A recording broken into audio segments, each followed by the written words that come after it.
কথা অগ্নি আর বাড়ির সবাই গোবরডাঙ্গাতে বিয়ে বাড়িতে যাবে এ কথা উঠলে জুনি কথাকে একটা সাইডে নিয়ে গিয়ে বলে, এখন যদি বাচ্চা দুটোকে বিয়ে বাড়িতে নিয়ে যাই তাহলে গোবরডাঙ্গা থেকে ফিরতে ফিরতে অনেক রাত হয়ে যাবে, কাল সকালে তো ওদের স্কুল আছে। তখনই কথা বলে, আমি বাচ্চা দুটোর সাথে বাড়িতেই থেকে যাচ্ছি, আমি যাব না। পাশ থেকে লেখা বলে, আরে তোমরা যাও, আমার এমনিতেও হাঁটুতে ব্যথা, আমি বাড়িতে ওদের সাথেই থাকছি। এরপর চিকি আর মাফিন নিজেদের মধ্যে বলাবলি করে, তোমরা সবাই বেরিয়ে গেলে আমরা খুব দুষ্টুমি করব। তখনই কথা বলে, দুজনে মিলে কি কথা হচ্ছে? মাফিন বলে সিক্রেট। পাশ থেকে অগ্নি বলে, হ্যাঁ সিক্রেট কথা, ওরা কেন কথা মাকে বলবে? কথা বলে, আমি তৈরি হয়ে আসছি, এই বলে সেখান থেকে চলে যায়। তারপর অগ্নি ঘরে এসে কথার সাথে কথা বলার চেষ্টা করলে কথা কোনো গুরুত্ব না দিলে অগ্নি বলে, আমি তো বললাম আমার ভুল হয়ে গেছে। কথা বলে, বিশ্বাসের যে স্তম্ভটা সেটাই তো ভেঙে গেছে, আপনি চিন্তা করবেন না। চিকি আর মাফিন কিচ্ছু বুঝতে পারবে না। অগ্নি বলে, তুই এমন কেন করছিস? আমার কষ্ট হয়, আমায় কেন অ্যাভয়েড করছিস?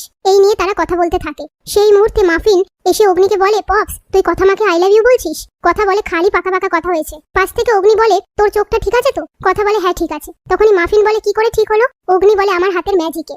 লেখা এসে অগ্নি আর কথাকে বিয়ে বাড়িতে যাওয়ার জন্য তাড়া দিলে তারা চিকি আর মাফিনকে আদর করে সেখান থেকে বাইরে এসে বিয়ে বাড়িতে যাওয়ার জন্য গাড়িতে উঠে রওনা দেয়। সেটা দেখে একজন চিত্রাকে ফোন করে বললে চিত্রা বলে, ঠিক আছে তুমি দাঁড়াও, আমি আসছি। তারপর লেখা চিকি আর মাফিনকে খাওয়াতে গেলে তারা লেখার নাজেহাল অবস্থা করে তোলে। তখনই মাফিন বলে, পিঠাম আমি তোমাকে মেকআপ করে দেবো। লেখা বলে, ঠিক আছে, তার আগে খেয়ে নাও। তারপর তাদের খাওয়া হয়ে গেলে চিকি আর মাফিন লেখাকে মেকআপ করিয়ে দেয়। ওদিকে কথাকে উদাস দেখে অগ্নি বলে, আমরা কি শ্রাদ্ধ বাড়িতে যাচ্ছি? তখনই কথা জুনিকে বলে, মেয়ে দুটোকে তো রেখে এলাম, একটু ফোন করে খোঁজ নে না পিসিয়াকে জ্বালাচ্ছে কিনা। পাশ থেকে অঙ্কিত বলে, আরে না না, তুমি তো পিসিয়াকে চেনোই, ডালের কাটা স্পেশালিস্ট, একটু পরে ফোন করো। এদিকে গুহ বাড়িতে ছদ্মবেশে চিত্রা আর একটা লোক ঢুকলে তাদেরকে দেখে মাফিন চিকিকে বলে, এরা কারা? চিকি বলে, মনে হয় ডাকু, কি করা যায় বলতো? মাফিন বলে, দেখ না কি করি। তারপর চিত্রা সেই লোকটাকে বলে, ওই দিকটায় গিয়ে দেখে এসো। সেই কথা শুনে চিকি আর মাফিন বলে, এবারে আমাদের অ্যাকশন শুরু।